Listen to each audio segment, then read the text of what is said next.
हमारे YouTube channel साहित्य दर्पण में आप सभी का स्वागत है। हमेशा की तरह आज भी हम आपके लिए लेकर आए हैं एक बेहतरीन कहानी। आज की कहानी का शीर्षक है दो बहनें। ज़रा बताइए कि इस कहानी को किसने लिखा है। चलिए हम बता देते हैं। इस कहानी को लिखा है कलम के जादूगर महान साहित्यकार मुंशी प्रेमचंद ने। कहानी शुरू करने से पहले आपसे एक रिक्वेस्ट कि अगर अभी तक आपने हमारे चैनल को सब्सक्राइब नहीं किया है तो फटाफट चैनल को सब्सक्राइब कीजिए और इस नोटिफिकेशन बेल को भी ज़रूर प्रेस कर दीजिएगा। और हाँ, कहानी अगर आपको पसंद आए तो इस वीडियो को एक लाइक ज़रूर दीजिएगा, अपने फ्रेंड्स और फैमिली मेम्बर्स के साथ शेयर कीजिएगा और इस पर अपने कमेंट्स भी दीजिएगा। चलिए सुनते हैं मुंशी प्रेमचंद की लिखी कहानी दो बहनें। इस कहानी में वाचन स्वर है शेफाली कपूर का। दोनों बहनें 2 साल के बाद एक तीसरे नातेदार के घर मिलीं और खूब रो धोकर खुश हुईं तो बड़ी बहन रूपकुमारी ने देखा कि छोटी बहन राम दुलारी सिर से पांव तक गहनों से लदी हुई है। कुछ उसका रंग खुल गया है और स्वभाव में कुछ गरिमा आ गई है और बातचीत करने में ज़्यादा चतुर हो गई है। कीमती बनारसी साड़ी और बेलदार उन्नावी मखमल के जंपर ने उसके रूप को और भी चमका दिया। वही राम दुलारी लड़कपन में सिर के बाल खोले फूहड़ सी इधर उधर खेला करती थी। अंतिम बार रूपकुमारी ने उसे उसके विवाह में देखा था 2 साल पहले। तब भी उसकी शक्ल सूरत में कुछ ज़्यादा अंतर न हुआ था। लंबी तो हो गई थी मगर थी उतनी ही दुबली, उतनी ही फूहड़, उतनी ही मंदबुद्धि, ज़रा ज़रा सी बात पर रूठने वाली। मगर आज तो कुछ हालत और ही थी, जैसे कली खिल गई हो और ये रूप इसने छिपा कहाँ रखा था। नहीं, आंखों को धोखा हो रहा है। ये रूप नहीं, केवल आंखों को लुभाने की शक्ति है। रेशम और मखमल और सोने के बल पर वो रूपरेखा थोड़े ही बदल जाएगी, फिर भी आंखों में समाई जाती है।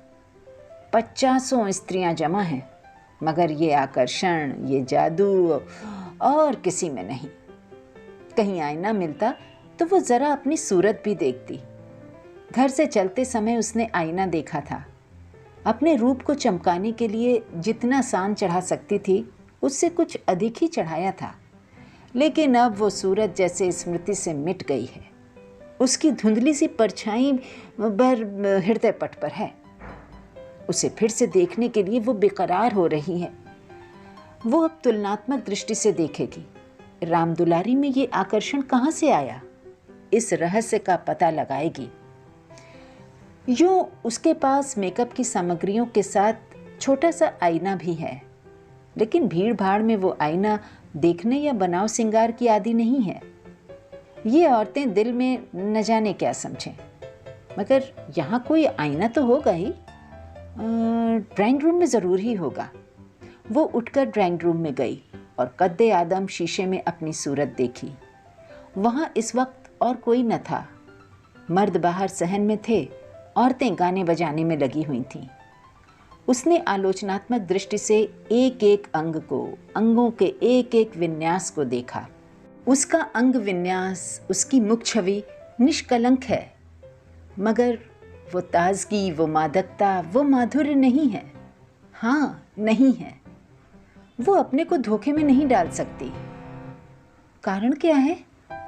यही कि राम दुलारी आज खिली है, उसे खिले ज़माना हो गया। लेकिन इस ख्याल से उसका चित्त शांत नहीं होता। वो राम दुलारी से हेठी बनकर नहीं रह सकती।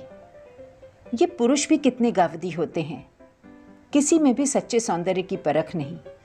इन्हें तो जवानी और चंचलता और हाव भाव चाहिए। आंखें रख के भी अंधे बनते हैं। भला इन बातों का आपसे क्या संबंध? ये तो उम्र के तमाशे हैं। असली रूप तो वो है जो समय की परवाह न करे।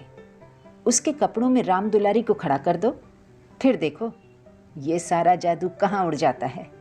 चुड़ैल सी नजर आए, मगर इन अंधों को कौन समझाए। मगर राम दुलारी के घर वाले तो इतने संपन्न न थे। विवाह में जो जोड़े और गहने आए थे वे तो बहुत ही निराशाजनक थे। खुशहाली का दूसरा कोई सामान भी न था। इसके ससुर एक रियासत के मुख्तार आम थे और दूल्हा कॉलेज में पढ़ता था। इन 2 सालों में कहां से ये काया पलट हो गई? कौन जाने, गहने कहीं से मांग लाई हो, कपड़े भी मांगे हो सकते हैं। कुछ औरतों को अपनी हैसियत बढ़ाकर दिखाने की लत होती है, तो वो स्वांग राम दुलारी को मुबारक रहे। मैं जैसी हूँ अच्छी हूँ, वैसी ही अच्छी हूँ। हाँ, प्रदर्शन का ये रोग कितना बढ़ता जाता है। घर में रोटियों का ठिकाना नहीं है, मर्द 25-30 रुपए पर कलम घिस रहा है, लेकिन देवी जी घर से निकलेंगी तो इस तरह बन ठन कर मानो कहीं की राजकुमारी हैं। बिसातियों के और दर्जियों के तकाजे सहेंगी, बजाज के सामने हाथ जोड़ेंगी, शोहर की घुड़कियां खाएंगी, रोएंगी, रूठेंगी, मगर प्रदर्शन के उन्माद को नहीं रोकती। घर वाले भी सोचते होंगे कितनी छिछोरी तबीयत है इसकी, मगर यहाँ तो देवी जी ने बेहयाई पर कमर बांध ली है। कोई कितना ही हंसे, बेहया कि बला दूर। उन्हें तो बस यही धुन सवार है कि जिधर से निकल जाएं उधर लोग हृदय पर हाथ रखकर रह जाएं। राम दुलारी ने जरूर किसी से गहने और जेवर मांग लिए, बेशर्म जो है। बेशर्म। उसके चेहरे पर आत्मसम्मान की लाली दौड़ गई। न सही उसके पास जेवर और कपड़े, उसे किसी के सामने लज्जित तो नहीं होना पड़ता, किसी से मुंह तो नहीं चुराना पड़ता। 1-1 लाख के तो उसके 2 लड़के हैं। भगवान उन्हें चिरायु करे, वो इसी में खुश है। खुद अच्छा पहन लेने और अच्छा खा लेने से जीवन का उद्देश्य नहीं पूरा हो जाता। उसके घर वाले गरीब हैं, पर उनकी इज्जत तो है। किसी का गला तो नहीं दबाते, किसी का शाप तो नहीं लेते। इस तरह अपने मन को ढांढस देकर वो फिर बरामदे में आई तो राम दुलारी ने जैसे उसे दया की आंखों से देखकर कहा, जीजा जी की कुछ तरक्की वरक्की हुई कि नहीं बहन, या अभी तक वही 75 रुपए पर कलम घिस रहे हैं? रूप कुमारी की देह में आग सी लग गई। उफ़, दिमाग, मानो इसका पति लाठी तो है। अकड़ कर बोली, तरक्की क्यों नहीं हुई? अब 100 के ग्रेड में हैं। आजकल ये भी गनीमत नहीं है। नहीं, अच्छे अच्छे MA पासों को देखती हूँ कि कोई टके को नहीं पूछता। तेरा शौहर तो अब BA में होगा। राम दुलारी ने नाक सिकोड़ कर कहा, उन्हें तो पढ़ना छोड़ दिया बहन, पढ़कर औकात खराब करना था और क्या। एक कंपनी के एजेंट हो गए हैं, अब 250 रुपए माहवार पाते हैं, कमीशन ऊपर से। 5 रुपए रोज सफर खर्च के भी मिलते हैं। ये समझ लो कि 500 का औसत पड़ जाता है। 150 माहवार तो उनका निज खर्च है। हाँ बहन, ऊंचे ओहदे के लिए अच्छी हैसियत भी तो चाहिए। 350 बेदाग घर दे देते हैं, उसमें से 100 रुपए मुझे मिलते हैं। 250 में घर का खर्च खुशफैली से चल जाता है। MA पास करके क्या करते? रूप कुमारी इस कथन को शेख चिल्ली की दास्तान से ज्यादा महत्व नहीं देना चाहती, मगर राम दुलारी के लहजे में इतनी विश्वासोपादकता है कि वो अपनी निम्न चेतना में उससे प्रभावित हो रही है और उसके मुख पर पराजय की खिन्नता साफ झलक रही है। मगर यदि उसे बिल्कुल पागल नहीं हो जाना है तो इस ज्वाला को हृदय से निकाल देना पड़ेगा। जिरह करके अपने मन को विश्वास दिलाना पड़ेगा कि इसके काव्य में 1/4 से ज्यादा सत्य नहीं है। 1/4 तक वो सह सकती है, इससे ज्यादा उससे न सहा जाएगा।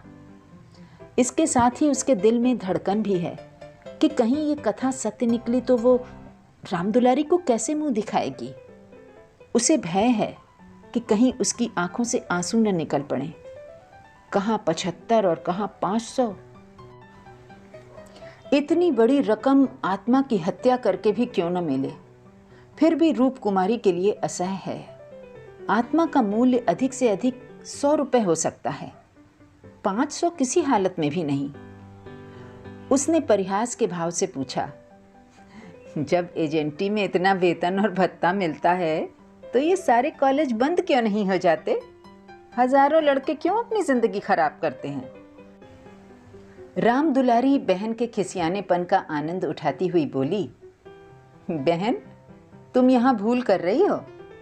एमए तो सभी पास हो सकते हैं, मगर एजेंटी बिरले ही किसी को आती है। ये तो ईश्वर की देन है। कोई जिंदगी भर पढ़ता रहे, मगर ये जरूरी नहीं कि वो अच्छा एजेंट भी हो जाए। रुपए पैदा करना अलग बात है, अपने माल की श्रेष्ठता का विश्वास पैदा कर देना और ये दिल में जमा देना कि इससे सस्ता और टिकाऊ माल बाजार में मिल ही नहीं सकता, आसान काम नहीं है। एक से एक घाघों से उनका साबका पड़ता है। बड़े बड़े राजाओं और रईसों का मत फेरना पड़ता है, तब जाके कहीं माल बिकता है। मामूली आदमी तो राजाओं और नवाबों के सामने ही न जा सके, पहुंच ही न हो, और किसी तरह पहुंच भी जाए तो जबान न खुले। पहले पहले तो इन्हें भी झिझक हुई थी, मगर अब तो इस सागर के मगर हैं। अगले साल तरक्की होने वाली है। रूप कुमारी की धमनियों में रक्त की गति जैसे बंद हुई जा रही है। निर्दयी आकाश गिर क्यों नहीं पड़ता, पाषाण हृदय धरती फट क्यों नहीं जाती। ये कहाँ का न्याय है कि रूप कुमारी जो रूपवती है, तमीजदार है, सुगढ़ है, पति पर जान देती है, बच्चों को प्राणों से ज्यादा चाहती है, थोड़े में गृहस्थी को इतने अच्छे ढंग से चलाती है, उसकी तो ये दुर्गति। और ये घमंडिन, बदतमीज, विलासिनी, चंचल, मुंहफट छोकरी जो अभी तक सिर खोले घूमा करती थी, रानी बन जाए। मगर उसे अब भी कुछ आशा बाकी थी। शायद आगे चलकर उसके चित्त की शांति का कोई मार्ग निकल आए। उसी परिहास के स्वर में बोली, तब तो शायद 1000 मिलने लगे। 1000 तो नहीं, पर 600 में संदेह नहीं। कोई आंखों का अंधा मालिक फंस गया होगा। व्यापारी आंखों के अंधे नहीं होते दीदी, उनकी आंखें हमारी तुम्हारी आंखों से कहीं तेज होती हैं। जब तुम उन्हें 6000 कमा कर दो, तब कहीं 600 मिले। जो सारी दुनिया को चराए, उसे कौन बेवकूफ बनाएगा। परिहास से काम न चलते देखकर रूप कुमारी ने अपमान का अस्त्र निकाला। मैं तो इसे बहुत अच्छा पेशा नहीं समझती। सारे दिन झूठ के तू मार बांधो, ये तो ठग विद्या है। राम दुलारी जोर से हंसी। बहन पर उसने पूरी विजय पाई थी। इस तरह तो जितने वकील बैरिस्टर हैं, सभी ठग विद्या करते हैं। अपने मुवक्किल के फायदे के लिए उन्हें क्या नहीं करना पड़ता, झूठी शहादतें तक बनानी पड़ती हैं। मगर उन्हीं वकीलों और बैरिस्टरों को हम अपना लीडर कहते हैं, उन्हें अपनी कौमी सभाओं का प्रधान बनाते हैं, उनकी गाड़ियां खींचते हैं, उन पर फूलों और अशर्फियों की वर्षा करते हैं, और तो और उनके नाम से सड़कें, प्रतिमाएं और संस्थाएं बनाते हैं। आजकल दुनिया पैसा देखती है। आजकल ही क्यों, हमेशा से धन की यही महिमा रही है।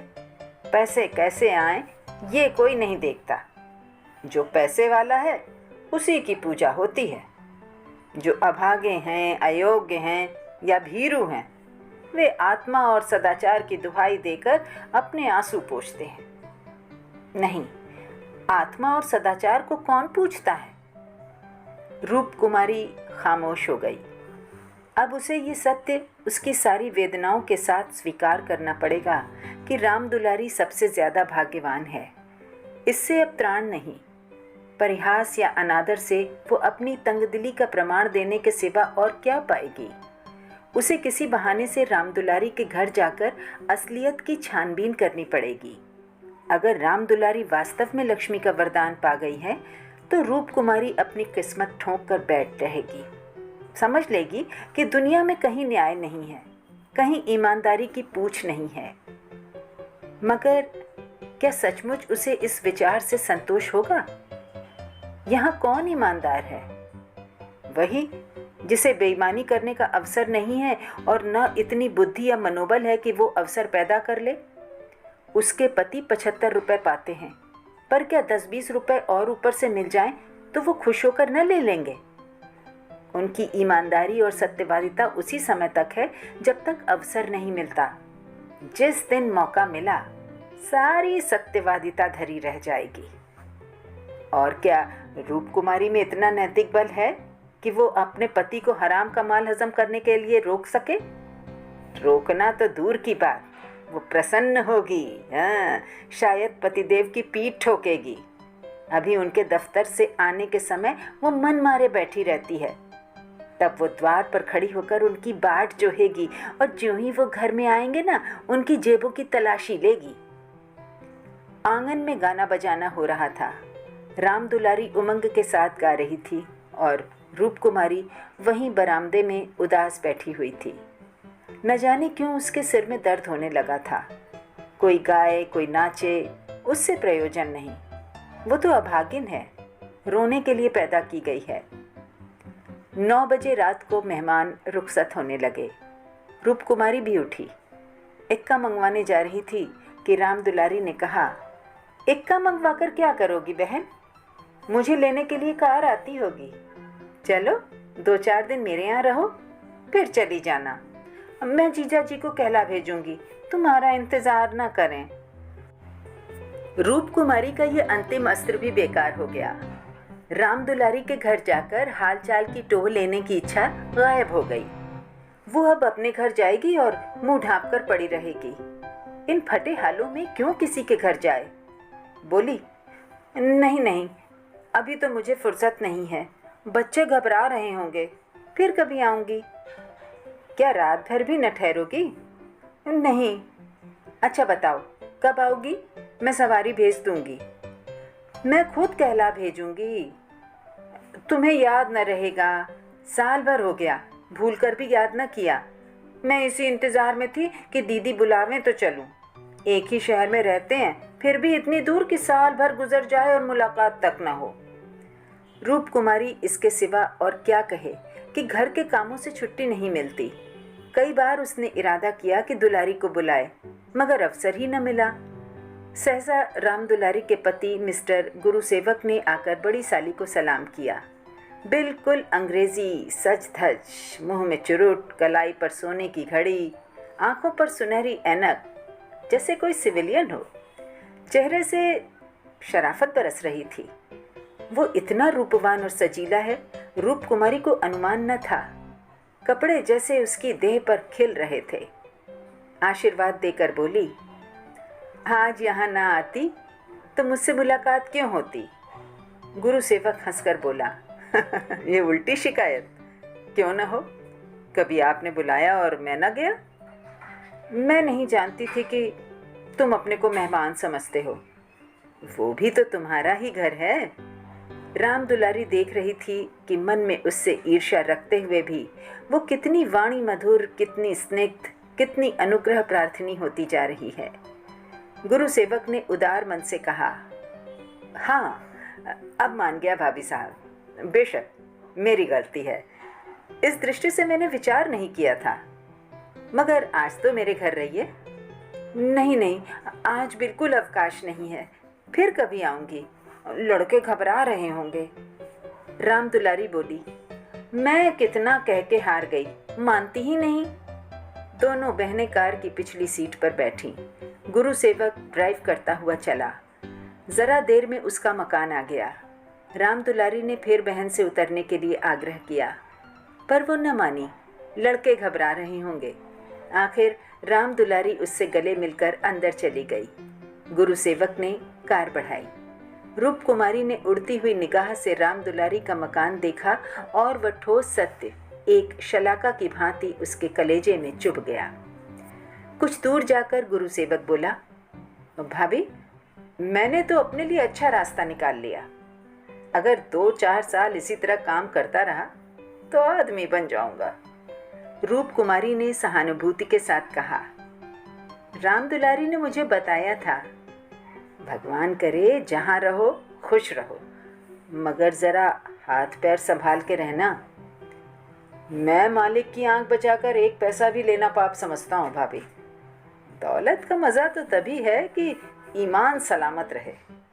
ईमान खोकर पैसे मिले तो क्या? मैं ऐसी दौलत को त्याज्य समझता हूँ। और आंख किसकी बचाऊं? ये सियाह सफेद तो मेरे हाथ में है। मालिक तो रहा नहीं, केवल उसकी बेवा है। उसने सब कुछ मेरे हाथ में छोड़ रखा है। मैंने उसका कारोबार संभाल न लिया होता तो सब कुछ चौपट हो जाता। मेरे सामने तो मालिक सिर्फ 3 महीने जिंदा रहे, मगर आदमी को परखना खूब जानते थे। मुझे 100 रुपए पर रखा और 1 महीने में 200 रुपए कर दिया। आप लोगों की दुआ से पहले ही महीने में मैंने 12,000 का काम किया। क्या काम करना पड़ता है? रूप कुमारी ने बिना किसी उद्देश्य के पूछा। वही मशीनों की एजेंटी, तरह तरह की मशीनें मंगाना और बेचना, ठंडा जवाब था।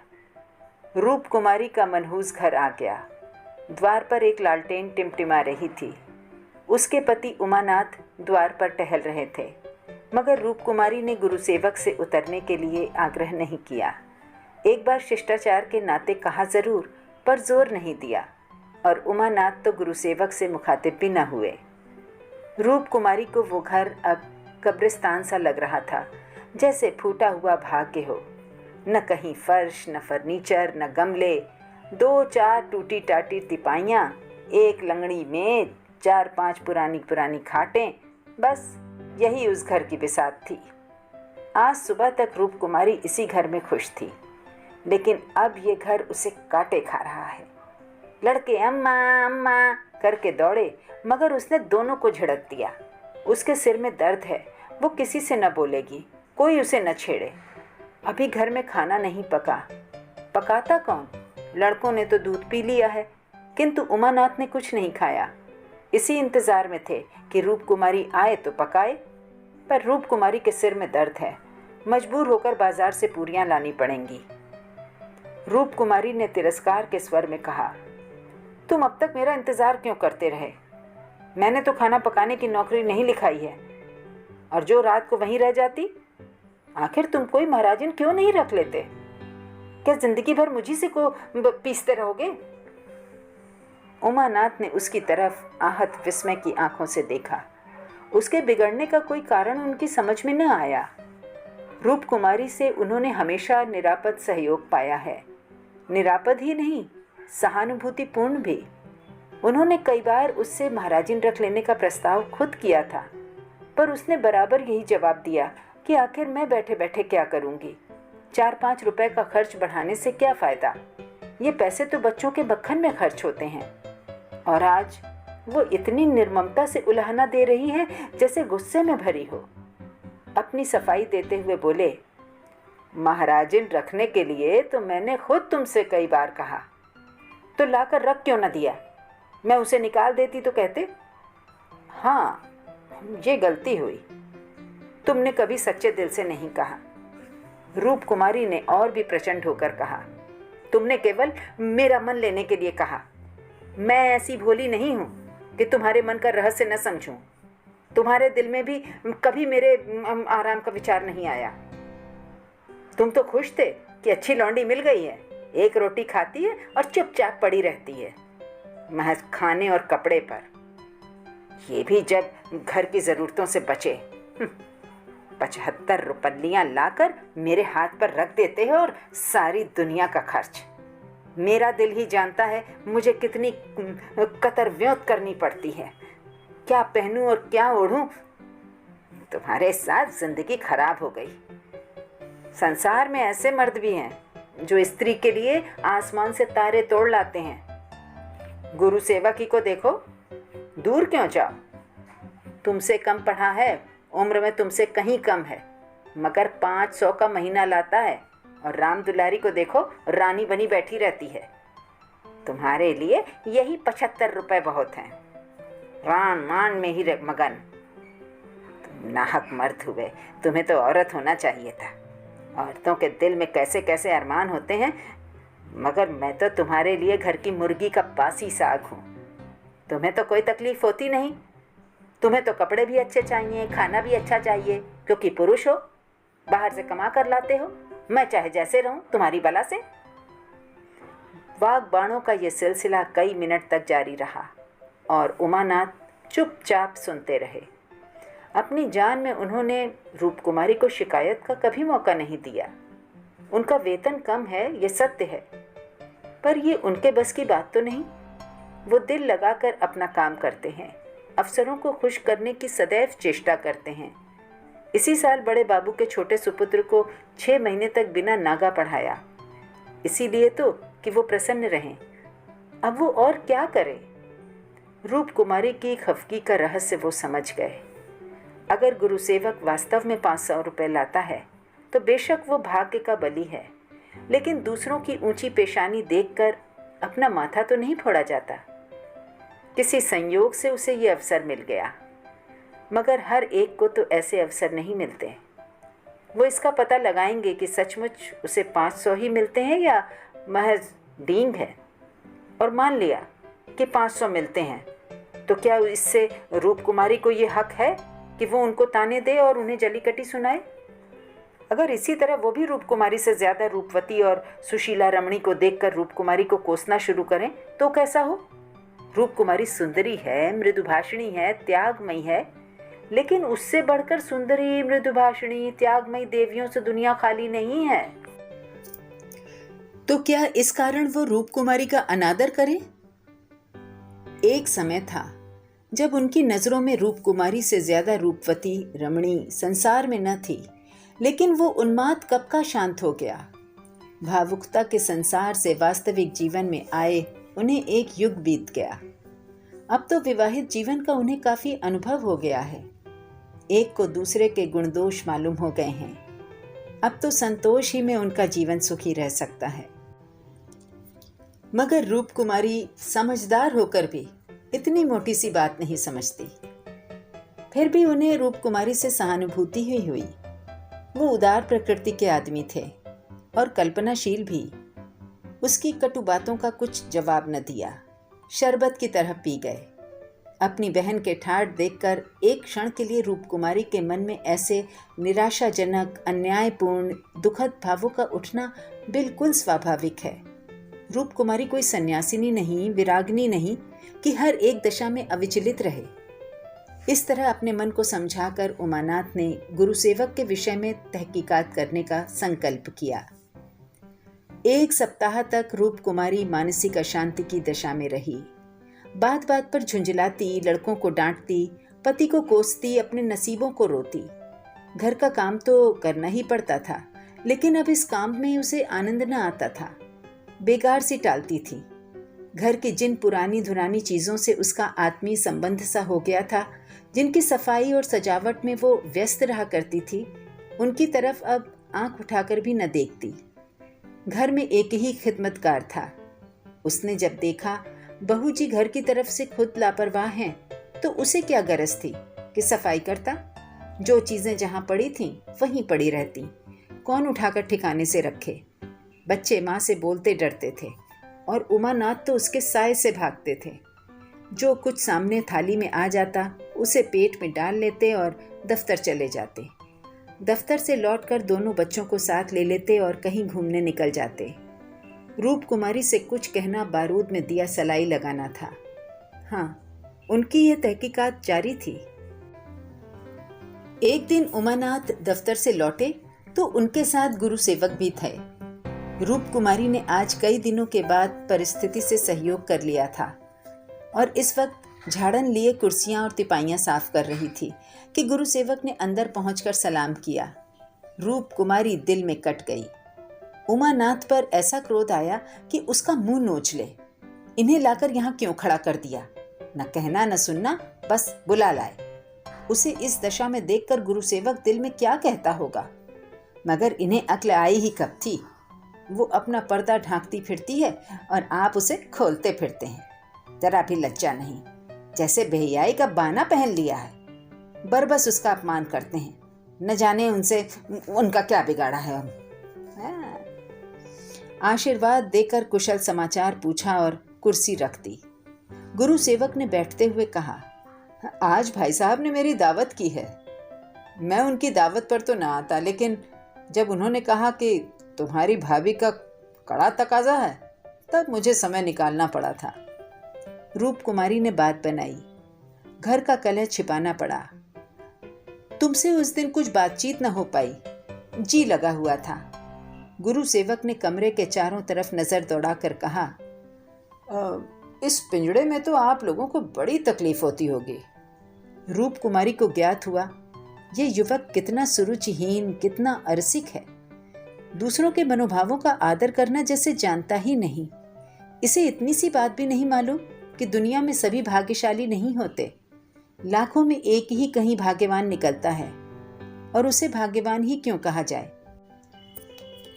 जहां बहुतों को दाना न मयस्सर हो, वहां थोड़े से आदमियों के भोग विलास में कौन सा सौभाग्य। जहां बहुत से आदमी भूखों मर रहे हों, वहां 2-4 आदमी मोहन भोग उड़ाएं तो ये उनकी बेहयाई और हृदयहीनता है, सौभाग्य कभी नहीं। कुछ चिढ़कर बोली, पिंजड़े में रहना कटघरे में रहने से अच्छा है। पिंजड़े में निरीह पक्षी रहते हैं, कटघरा तो घातक जंतुओं का ही निवास स्थान है। गुरु सेवक शायद ये संकेत न समझ सका। बोला, मेरा तो इस घर में दम घुट जाए। मैं आपके लिए अपने घर के पास ही एक मकान ठीक करा दूंगा, खूब लंबा चौड़ा। आपसे कुछ किराया न लिया जाएगा। मकान हमारी मालकिन का है, मैं भी उसी के एक मकान में रहता हूँ। सैकड़ों मकान हैं उनके पास, सैकड़ों। हाँ, सब मेरे अख्तियार में हैं। जिसे जो मकान चाहूँ दे दूँ, मेरे अख्तियार में है। किराया लूँ या ना लूँ, मैं आपके लिए सबसे अच्छा मकान ठीक करूँगा। मैं आपका बहुत अदब करता हूँ। रूप कुमारी समझ गई, महाशय इस वक्त नशे में हैं, अभी यूं बहक रहे हैं। अब उसने गौर से देखा तो उनकी आंखें सिकुड़ गई थीं, गाल कुछ फूल गए थे, जबान भी लड़खड़ाने लगी थी। एक जवान, खूबसूरत, शरीफ चेहरा कुछ ऐसा शेखीबाज और निर्लज्ज हो गया कि उसे देखकर घृणा होती थी। उसने एक क्षण बाद फिर बहकना शुरू किया। मैं आपका बहुत अदब करता हूँ। जी हाँ, आप मेरी बड़ी भाभी हैं। आपके लिए मेरी जान हाजिर है। आपके लिए एक मकान नहीं, 100 मकान तैयार हैं। मैं मिसेस लोहिया का मुख्तार हूँ। सब कुछ मेरे हाथ में है, सब कुछ। मैं जो कहता हूँ वो आंखें बंद करके मंजूर कर लेती हैं। मुझे अपना बेटा समझती हैं। मैं उसकी सारी जायदाद का मालिक हूँ। मिस्टर लोहिया ने मुझे 20 रुपए पर रखा, 20 रुपए पर। वो बड़ा मालदार था, मगर किसी को नहीं मालूम उसकी दौलत कहाँ से आती थी। किसी को नहीं मालूम, मेरे सिवा कोई नहीं जानता। वो खुफिया फरोश था, किसी से कहना नहीं। वो चोरी से कोकीन बेचता था, लाखों की आमदनी थी उसकी। अब वही व्यापार मैं करता हूँ। मैं हर शहर में हमारे खुफिया एजेंट हैं। मिस्टर लोहिया ने मुझे इस फन में उस्ताद बना दिया। जी हाँ, मजाल है, किसी की मजाल नहीं कि मुझे कोई गिरफ्तार कर ले। बड़े बड़े अफसरों से मेरा याराना है। उनके मुंह में नोटों के पुलिंदे ठूस ठूस कर उनकी आवाज बंद कर देता हूँ, कोई छू नहीं कर सकता। दिन दहाड़े बेचता हूँ, हिसाब में लिखता हूँ 1000 रिश्वत दी, देता हूँ 500। बाकी यारों का है। बेदरेक रुपए आते हैं और बेदरेक खर्च करता हूँ। बुढ़िया को तो राम नाम से मतलब है। 70 चूहे खा के अब हज करने चली है। कोई मेरा हाथ पकड़ने वाला नहीं, कोई बोलने वाला नहीं। ये नोटों का बंडल आपके चरणों की भेंट है। मुझे दुआ दीजिए कि बस इसी शान से जिंदगी कट जाए। जो आत्मा और सदाचार के उपासक हैं, उन्हें कुबेर लाते मारता है। लक्ष्मी उनको पकड़ती है जो उसके लिए अपना दीन और ईमान सब कुछ छोड़ने के लिए तैयार है। मुझे बुरा ना कहिए, मैं कौन मालदार हूँ। जितने धनी हैं वे सब के सब लुटेरे हैं, पक्के लुटेरे, डाकू। कल मेरे पास रुपए हो जाएं और मैं एक धर्मशाला बनवा दूं, फिर देखिए मेरी कितनी वाह होती है। कौन पूछता है मुझे दौलत कहाँ से मिली। जिस महात्मा को कहिए बुलाकर उससे प्रशंसा करवा लूं। मिस्टर लोहिया को महात्माओं ने धर्म भूषण की उपाधि दी थी। इन स्वार्थी पेट के बंदरों ने उस बुढ़े को, जिससे बड़ा कुकर्मी संसार में न होगा। यहाँ तो लूट है, लूट। एक वकील आधा घंटा बहस करके 500 मार लेता है, एक डॉक्टर जरा सा नश्तर लगाकर 1000 सीधा कर लेता है। एक जुआरी स्पेकुलेशन में एक दिन में लाखों का वारा न्यारा करता है।